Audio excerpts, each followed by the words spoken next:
seara! Bun venit în întâlnirea a doua din circuitul nostru împreună cu Domnul Hristos în Săptămâna Mare. Ne dorim foarte mult ca programul acesta să lase urme în spiritul nostru. Am avut întotdeauna sentimentul că venind la biserică, exact acest lucru se configurează în inima celor care ajung aici și venirea aici, contactul cu Biblia, cu Dumnezeu, dă direcție, motivează, restructurează și reasamblează pe om. Venirea în locul acesta ne configurează o orientare. Bun venit încă o dată, aș vrea să rog pe fratele prezbiter Marin Romeo să ne conducă într-o rugăciune. Poftiți!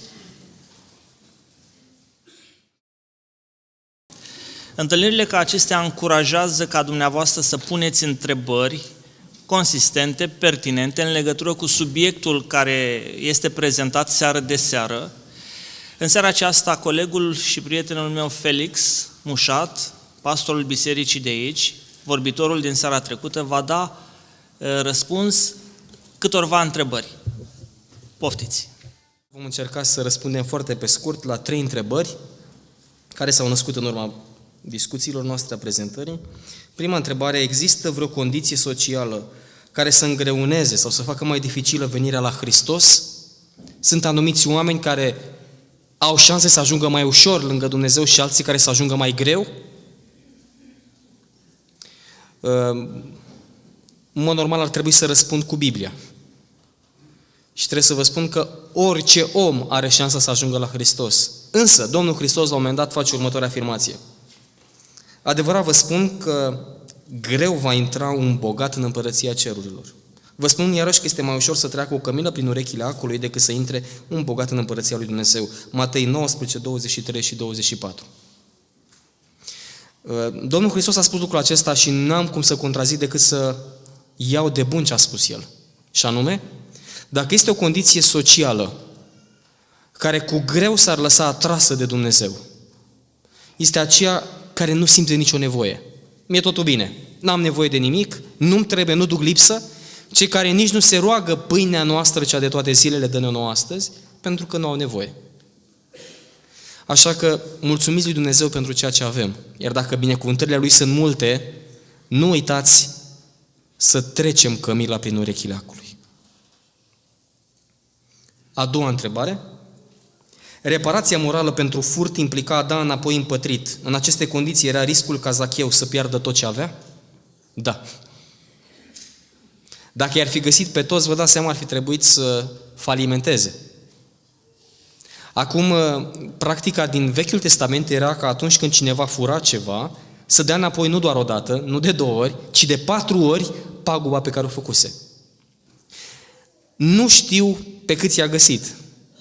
Dacă erau doar trecători cărora le-a luat o taxă mai mare, probabil că n-avea cum să-i mai găsească, să se ducă în toată lumea largă și probabil că avea evidențele lui. Știa cui trebuie să dea. Dar în momentul în care el a făcut această declarație că voi da de 4 ori înapoi pe cine am nedreptățit, mi-arată toată deschiderea lui și chiar riscul de a plăti cu totul. Și o ultimă întrebare, cea de-a 3-a: de ce Iisus avea un apetit deosebit pentru a se întovărăși cu oameni de condiție socială sau morală modestă?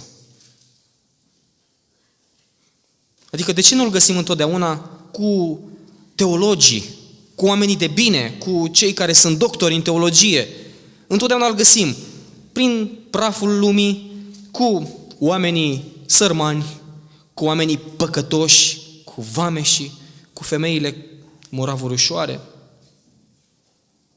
Niciodată nu a stat în compania lor ca să-și piardă ceva din demnitatea și credincioșia lui, ci întotdeauna a făcut lucrul acesta pentru a-i ridica. Și vreau să-l citez pe el. Nu cei sănătoși au trebuință de doctor, ci cei bolnavi. A venit tocmai pentru ca să ridice și să caute ce era pierdut. Vă doresc o seară frumoasă, liniștită, și Dumnezeu să ne vorbească și prin prezentarea din seara aceasta. Amin. Bădescu Liviu Cristian, pastor al Bisericii Vilenoi, în seara aceasta, prezintă pentru noi subiectul cu Hristos la masa Sfinților și Păcătoșilor. De o manieră caldă, didactică, oratorică și în mod deosebit cristocentrică, vom afla pas cu pas subiectul seriei acesteia. Poftiți!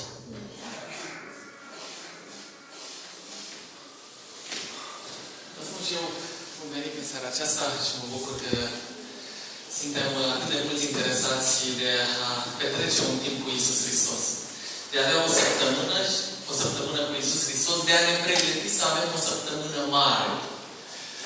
Împreună cu colegii mei, Adrian Zaharia și pastorul Felix, care a prezentat aseară, ne dorim ca inspirați sau călătorind împreună cu Domnul Iisus Hristos în săptămâna patimii sale, săptămâna mare, să descoperim de acolo, din experiența Lui, cum putem experimenta săptămâna viitoare o săptămână mare, fiind binecuvântați. Este mare, pentru că în acea săptămână mi s-a arătat unde duce viața fără El, fără Iisus Hristos. În această săptămână, prin răstignirea Creatorului, urăciunea păcatului și a nelegiuirii, s-a văzut în toată hidoșenia Lui. Este o săptămână mare pentru cer și pentru pământ. Pentru că în acea săptămână păcătosul, ceea ce era pierdut, a fost regăsit. Este o săptămână mare pentru noi, pentru că mântuirea noastră a fost semnată. Este o săptămână mare, pentru că în această săptămână marea dragoste a cerului, marea dragoste a lui Dumnezeu a întâlnit pământul la Golgota. Aș vrea ca să vă bucurați din plin din săptămâna aceasta și să beneficiați de ceea ce Dumnezeu ne-a oferit în această săptămână. Călătorim împreună cu Domnul Iisus Hristos prin evenimentele săptămânii patimilor sale și îl vom privi în fiecare seară, în fiecare zi și vom încerca să surprindem mesajul Său pentru noi. Am început de aseară și l-am privit pe Domnul Iisus Hristos cum a părăsit Galileea, s-a îndreptat spre Ierusalim pentru sărbătoarea Paștelui. În drumul său a trecut prin Ierihon și în seara aceasta îl vom privi pe Domnul Iisus Hristos la ultimul sabat înainte de jertfa sa pe Golgota. Vineri, înainte de sabat, am descoperit aseară că Domnul Hristos a trecut prin Ierihon, s-a întâlnit cu Zachiu acolo, l-a înălțat pe Zacheu, dacă vreți, rugându-l să se coboare. Mai întâi Zacheu a trebuit să se coboare de pe piedestalul său și pentru că apoi Mântuitorul să-l înalțe în prezența lui Dumnezeu. Rugăminte pe care Domnul Iisus Hristos ne face și nouă. Mai întâi ne cheamă să ne coborâm. Să coborâm de pe poziția mulțumirii de sine, înălțării de sine, a mândriei, să venim la El, pentru ca apoi El să ne înalțe la sfințenia pe care vrea să se ne ofere în prezența lui Dumnezeu. Apoi Domnul Iisus Hristos și-a continuat călătoria și n-a ajuns la Ierusalim, s-a oprit la prietenii săi, la Betania, și avem aici o imagine din Betania, orașul de astăzi, orașul vechi, la unii săi prieteni, Lazar, Maria și Marta, și a rămas acolo, peste noapte. Iar dimineața, aici este unde se presupune locul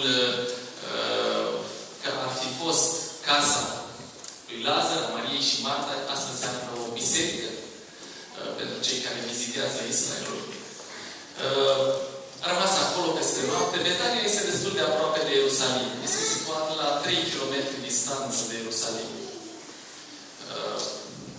Se putea călători foarte ușor. Chiar dacă condițiile nu sunt și nu erau foarte, foarte ușoare.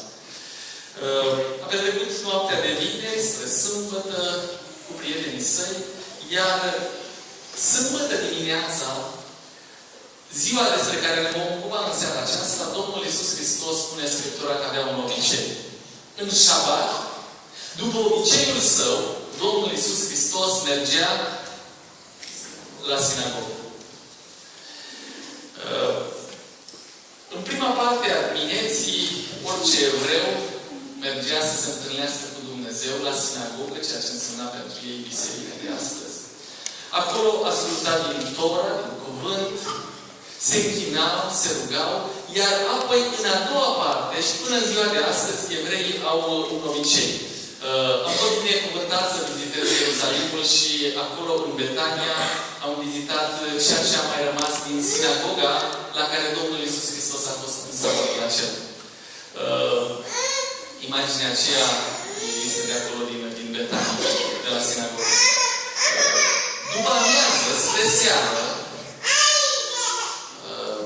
Domnul Iisus Hristos, după obiceiul evreiesc,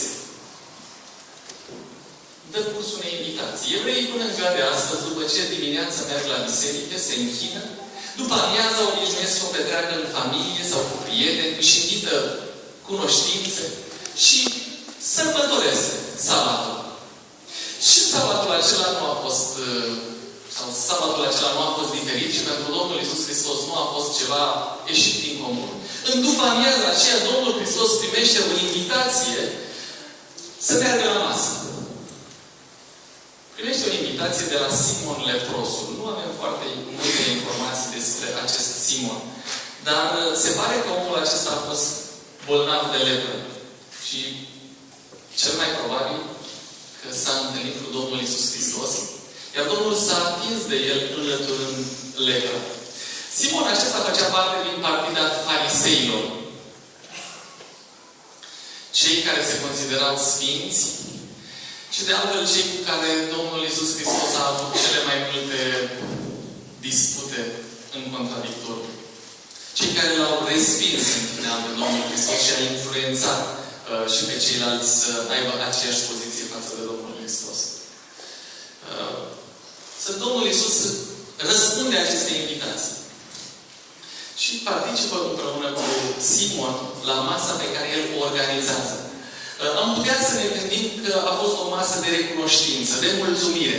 Pentru că Iisus a atins de el și l-a redat societății. L-a vindecat. Simon se gândește că ar fi frumos să răspundă acestui beneficiu cu un gest. Să organizeze o masă la care să-mi invit și prieteni. Cine erau prietenii lui Simon? Cei din partidul său. Farisei. Spune Scriptura Cuvântului lui Dumnezeu, când era Iisus în Betania, în casa lui Simon, leprosul, s-a apropiat de el o femeie cu un vas de alabastru cu mir. Foarte scump. Și pe când stătea el la masă, ea a turnat mirul pe capul lui. Ucenicilor le-a fost necaz când au văzut lucrul acesta și au zis, ce rost are risipa aceasta?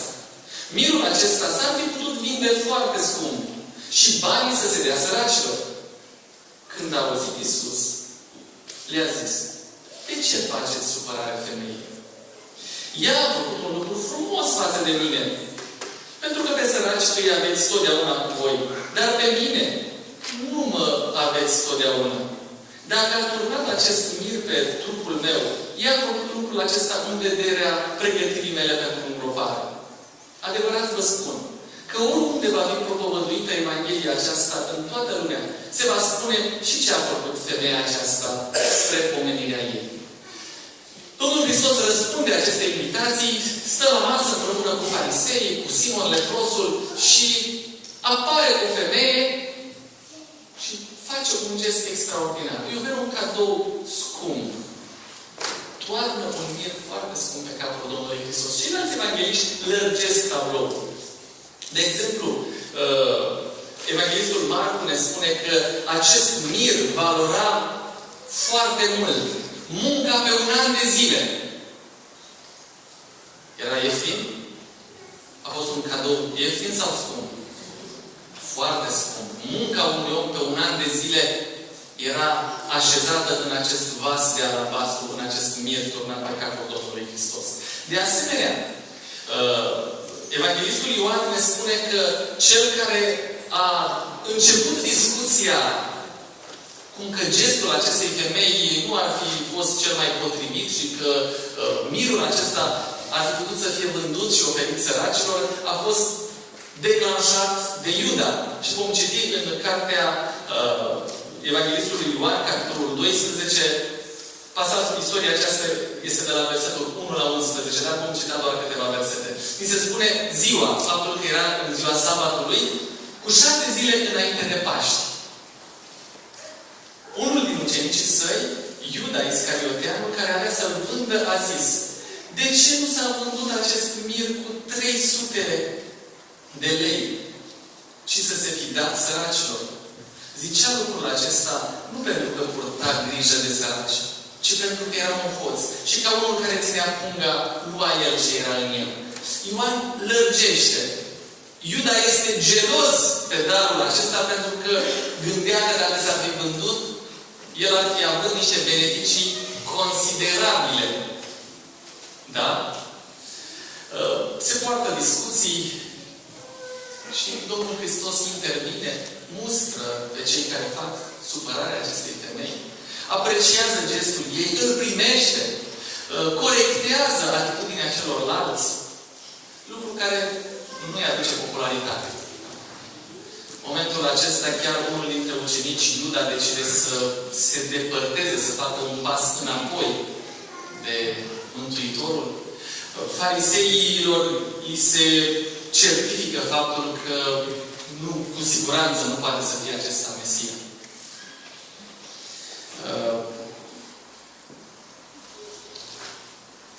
Cam așa și-a petrecut Domnul Iisus Hristos în ziua de sabat. Dimineață a mers la sinagogă, s-a închinat cu alți credincioși, iar după amiază, spre seară, a dat curs unei invitații.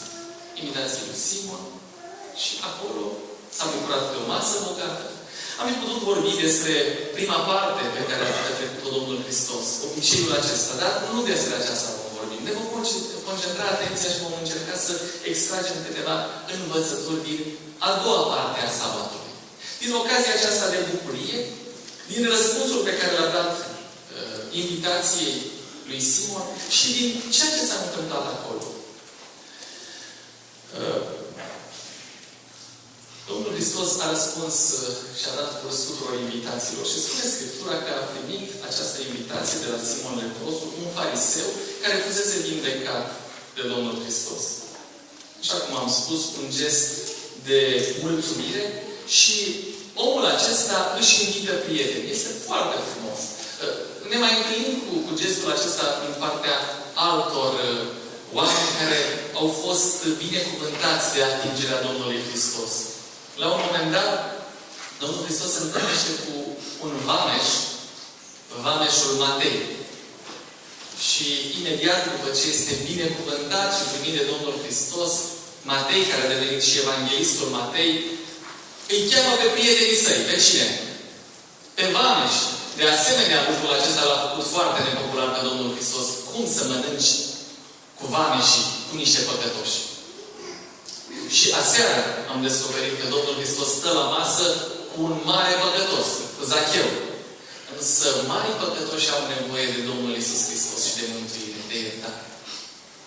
Cei bolnavi au nevoie de Mântuitorul Iisus Hristos. Farizeii erau sfinții timpului. Farisei, adică depărtați de lume, formau o partidă religioasă cu multă vază pe vremea aceea. Pe față căutau să treacă cei mai evlavioși, dar în ascuns, mulți dintre ei duceau o viață plină de păcat. De asemenea, ce putem spune despre farisei aceștia? Aceasta a fost cea mai mare și mai influentă grupare din vremea Noului Testament. Dintre toate grupările religioase, fariseii au fost cei mai apri dușmani ai Mântuitorului. În râvna lor nebună, ei îl pândeau la fiecare pas să-l prindă, călcând prevederile legii. Domnul Iisus i-a confruntat de multe ori în public, scoțându-le la iveală superficialitatea, fățărnicia și lipsa de înțelegere a Scripturilor. Nu i-a evitat. Putea să-i evite. Aceștia din start l-au respins. Dar Domnul Hristos nu respinge pe nimeni. dă curs invitațiilor. Chiar și aceștia așa de sfinți. Însă la masa aceasta își face apariția o femeie cu un trecut dubios. Maria Magdalena. Descoperim în Evanghelie că din femeia aceasta Domnul Hristos a scos 7 demoni.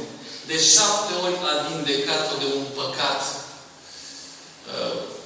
Maria aceasta era sora lui Lazar și a Martei, însă îi se spunea și Magdalena sau din Magdala, datorită locului pe unde își practica meseria. Ea era de fapt din Betania. Însă perioada în care a trăit în păcat și a dus o viață murdară și a desfășurat-o în Magdala. Și i-a rămas numele de Maria Magdalena.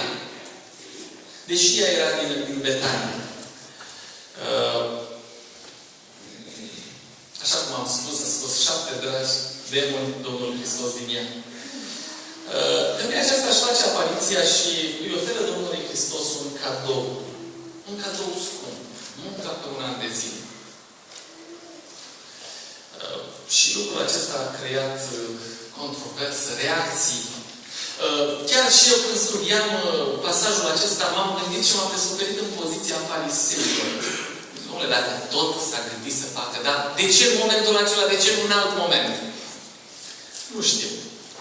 A fost un moment în care ea a simțit că a fost chemată de Dumnezeu prin Duhul Sfânt să facă gestul acesta, pentru că era nevoie cei prezenți la masă să primească o lecție.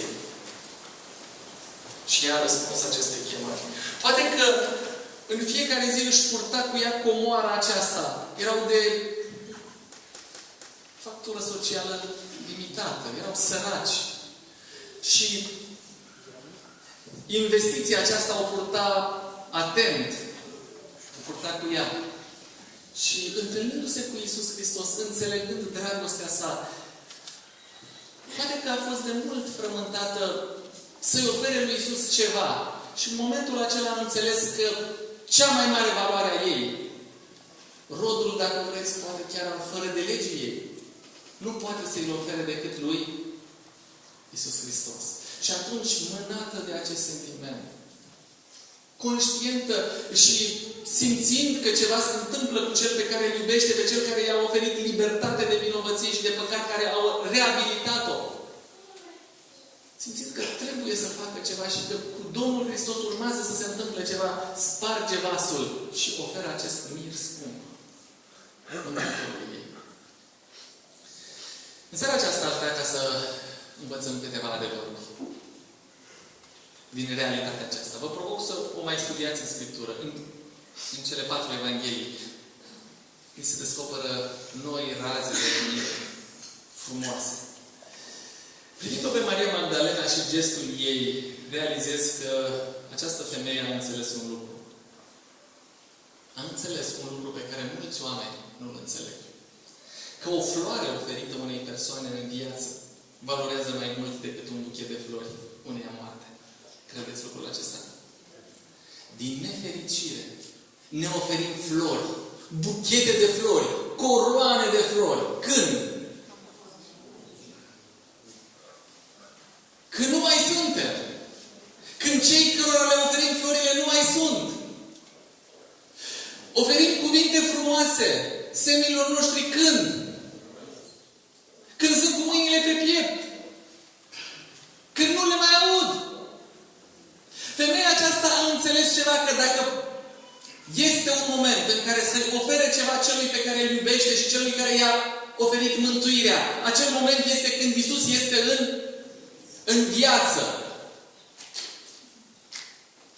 A înțeles lucrul acesta, că o floare oferită unei persoane în viață valorează mai mult decât un braț de flori unei moarte.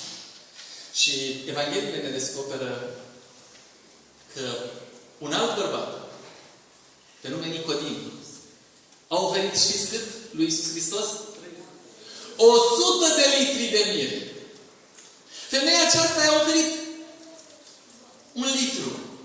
Însă Nicodim era un om bogat. Dar ce păcat? Că i-a oferit 100 de litri când? Iisus era mort. Nu s-a mai putut bucura de darul său. Darul acesta a venit târziu. Este menționat în Evanghelie. Dumnezeu a luat act de el. Dar cel căruia i s-a oferit nu mai era. Dragii mei, o floare oferită cuiva în viață valorează mai mult decât o coroană când aceasta nu mai este.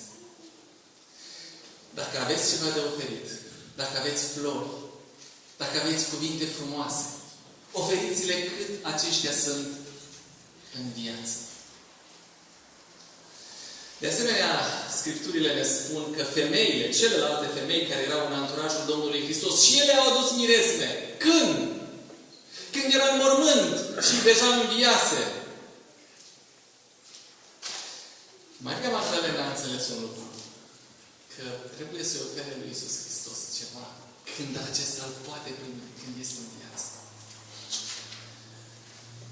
Mă gândesc că am putea face săptămâna mare, să fie frumoasă, oferind cuvinte frumoase, oferind flori, oferind darurile noastre celor dragi.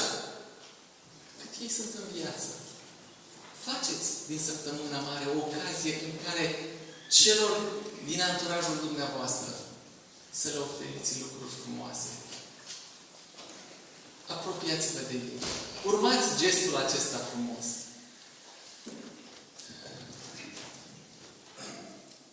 Am citit ceva timp în urmă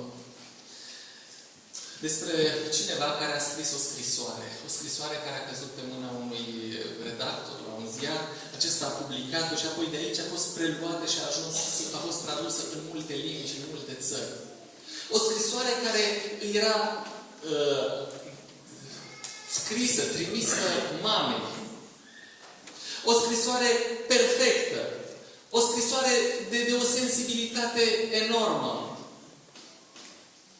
Însă scrisoarea aceasta avea un singur defect. Știți care? Cel care a scris-o către mama sa, a scris-o după 20 de ani, când mama trecuse în neființă. Avea un singur defect. Că cel căruia i-a fost adresată nu mai era. Haideți să ne facem cadouri. Haideți să spunem lucruri frumoase, cât semenii noștri suntem în viață. Cât noi suntem în viață, dacă avem ceva să-i oferim lui Dumnezeu. Domnul Hristos spunea că ori de câte ori faceți ceva celor mai neînsemnați, mie mi le-ați făcut. Dacă avem ceva de oferit, oferiți cât încă suntem în viață. O mulțumire, o vizită, un te rog să mă ierți, o îmbrățișare, o încurajare. Aveți pe cineva care așteaptă iertarea dumneavoastră. Aveți poate un proiect care ar trebui dezvoltat. Un păcat de abandonat. Nu aștepta să moară cineva pentru a-i arăta dragostea. Oferă. Folosește săptămâna aceasta și oferă dragoste celor care au nevoie de ea. Al doilea lucru pe care l-am reținut din această zi a Domnului Iisus Hristos, din gestul acestei femei pe care Domnul Hristos îl apreciază și îl primește, este că dragostea totdeauna costă.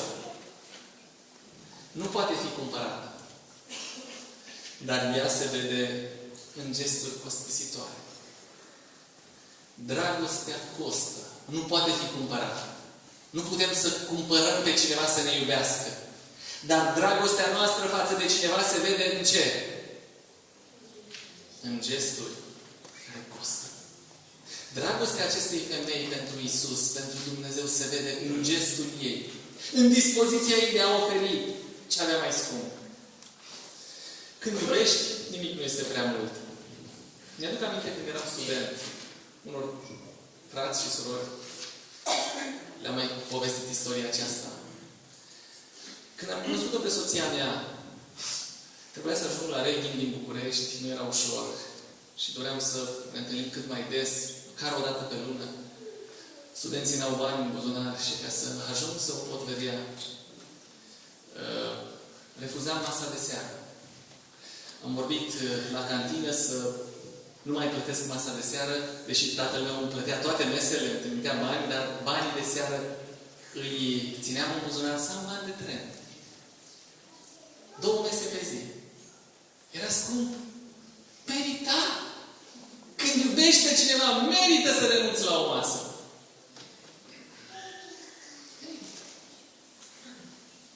Dragostea totdeauna costă. Și când iubești, nimic nu e prea mult. Credeți că a fost mult pentru femeia aceasta că și-a dat agoniseala pe 1 an de zile? Pentru cei de la masă li s-a părut mult, dar pentru ea nu a fost mult. Mi-aduc aminte când i-am făcut soției mele un cadou. I-am luat un ceas. Pentru banii și posibilitățile mele din vremea aceea era un cadou scump. Iar colegii când au auzit ce am luat, au zis, măi, dar ești sigur că îți va fi soție, dar chiar merită așa ceva? Merită! Când iubești, mai calculezi. Cât costă dragostea ta față de Iisus? Cât te costă pe tine? Cât l-a costat pe El dragostea lui față de tine? Atât de mult a iubit Dumnezeu lumea că a dat pe singurul Său Fiu. Pentru ca oricine crede în El să nu piară, ci să aibă viață veșnică. Pe Dumnezeu și pe Domnul Hristos l-a costat viața. Pentru că te-a iubit. A fost mult? Pentru El nu a fost. Când iubești, nimic nu este prea mult. Dragostea totdeauna costă. Dragostea costă timp. Nu te întotdeauna bani. Costă timp. Când iubești pe cineva, îi oferi timp. Costă răbdare. Dragostea costă sacrificiu. Dragostea poate să coste renunțare. Să renunți la ce-ți place ție de dragul ei. Dragostea costă să asculți pe celălalt. Dragostea poate să însemne și bunuri și bani. Dragostea totdeauna costă. Și femeia aceasta ne vorbește despre acest aspect. Nu uitați.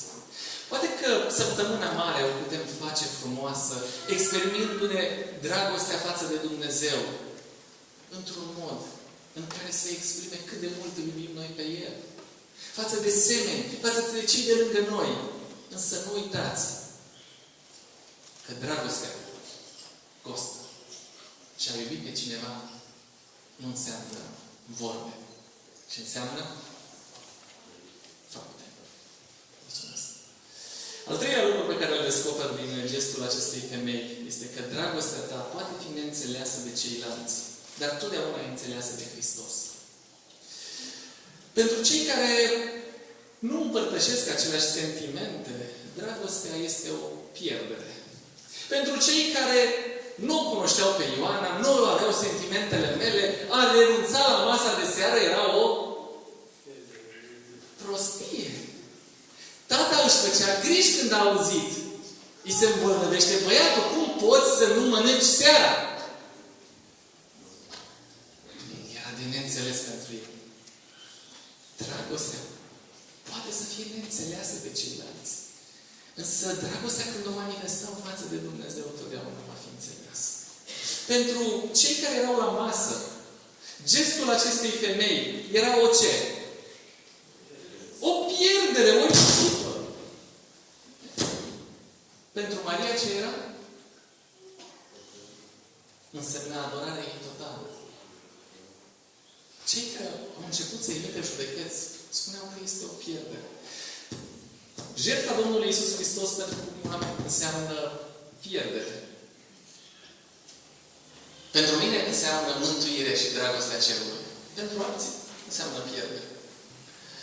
Nu lăsa pe nimeni să-ți ucide dragostea pentru Iisus Hristos. Al patrulea lucru. Din evenimentul acela am înțeles un lucru. Că ar trebui să fim preocupați, sau cel puțin în săptămâna aceasta mare, fii preocupat de ce trebuie să faci tu și mai puțin de ce trebuie să să facă ceilalți. Suntem atât de preocupați de ce ar trebui să facă cine? Ceilalți. Ce să facă guvernul, ce să facă președintele, ce să facă pastorul, dar nu știm ce trebuie să facem noi. Și în ocazia aceasta, Iuda știa ce trebuie să facă femeia cu acei bani. Să se fi dat săracilor. Dar nu știa ce trebuie să facă el, că ar trebui să nu mai bagă gemâna în pungă. Să nu mai fure. Lucrul acesta nu știa. Și Domnul Hristos corectează.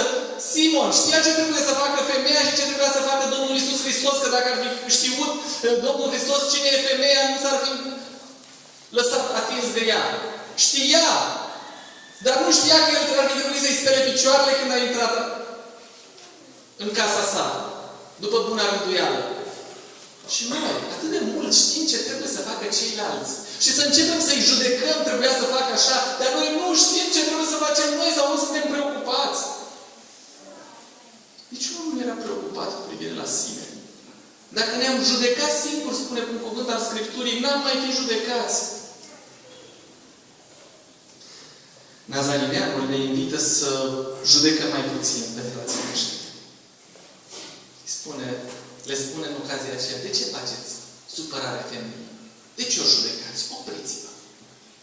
Vă invit ca în săptămâna aceasta mare și dea Domnul ca să avem o viață mare, să judecăm mai puțin pe semenii noștri.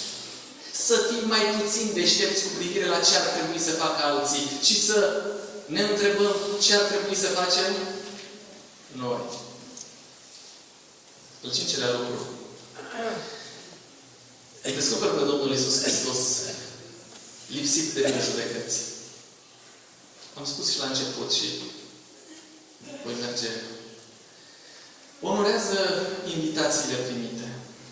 A intrat în casa bolnavilor, a vameșilor, a săracilor, a conducătorilor de sinagogi, a fariseilor.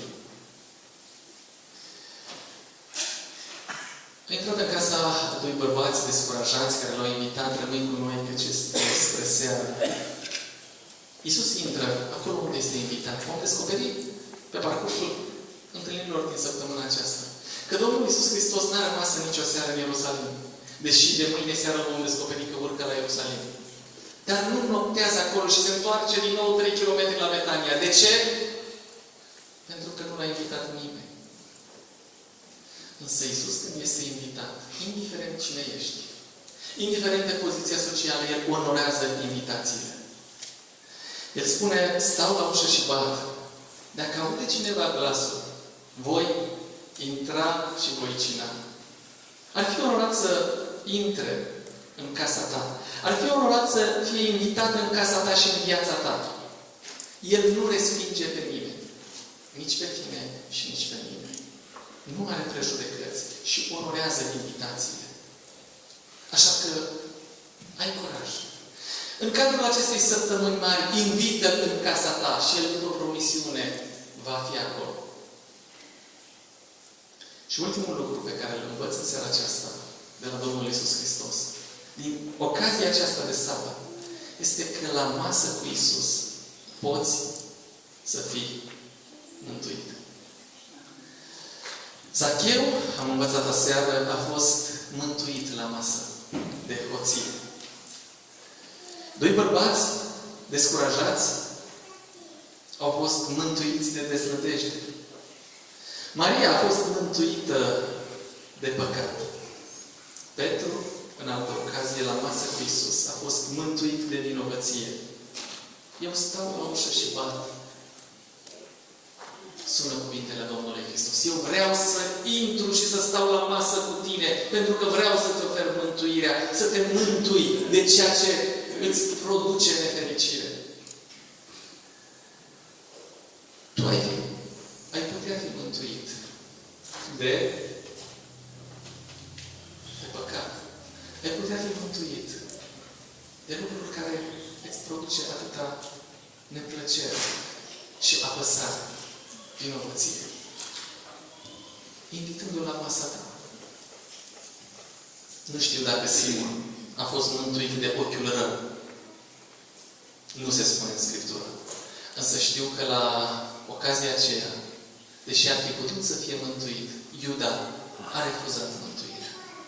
De aceea spun că la masă cu Iisus poți fi mântuit. La masă cu Iisus poți fi mântuit. Femeia a fost mântuită. Și tot mulți oameni au fost mântuiți. Însă sunt destul de mulți care au stat la masă cu Iisus și au refuzat mântuirea. În seara aceasta, Domnul Iisus Hristos vrea să stea la masă cu noi. Însă vrea să stea la masă într-un mod în care să ne ofere mântuirea de apăsare, de păcat, de vinovăție, pentru că El a plătit prețul pentru ele. În ziua de sâmbătă, Domnul Hristos a ridicat, a înălțat înaintea noastră câteva mesaje. O floare oferită unei persoane în viață valorează mai mult decât un braț de flori uneia moarte. Și vă provoc să experimentați frumusețea aceasta. Dragostea, nu uitați că te costă. Dragostea ta poate fi neînțeleasă de ceilalți, dar totdeauna e înțeleasă de Hristos. Așa că nu-ți fie teamă să-ți manifesti dragostea față de Hristos. În ciuda faptului că s-ar putea să fii înțeles și interpretat greșit de ceilalți. S-ar putea ca unii să râdă, să te judece, însă Hristos te primește. Fii preocupat de ce ar trebui să faci tu și mai puțin de ce trebuie să facă alții. Judecă mai puțin. Măcar în săptămâna mare emite judecăți mai puține față de semnele tale. Și gândește-te, i-ar plăcea lui Hristos să trăiești această săptămână. Ce ar trebui să faci tu? Ce ar trebui să fac eu? Și încearcă să știi mai puțin de ce ar trebui să facă alții. Iisus nu are prejudecăți și onorează invitațiile primite. Cheamă pe Hristos în casa ta, în viața ta și El va onora această invitație și te asigur că viața ta va înflori. Și nu uita că atunci când îl chemi, odată cu Iisus Hristos, poți primi mântuirea, vindecarea, salvarea. Dorești lucrul acesta? Iisus Hristos ar vrea să plece cu tine în seara aceasta spre casă. Dacă tu îi vei spune da, poți face lucrul acesta prin rugăciune. În timp ce eu mă voi ruga, voi îngenunchi aici. Dacă dorești ca Iisus Hristos să vină cu tine acasă, dacă dorești ca Iisus Hristos să vină cu tine în casă și la masă, dacă dorești ca El să-ți ofere mântuirea de păcatul tău, de apăsare, de povară și vrei să-i oferi Lui, în ocazia în seara aceasta să-i spui lucrul acesta. Vă invit, dacă doriți lucrul acesta, să vă ridicați pe picioare. Și împreună, să-i spunem în rugăciune Lui dorința noastră. Mulțumim lui Dumnezeu pentru strădania pastorului Bădescu Liviu Cristian cu Hristos la masa Sfinților și Păcătoșilor.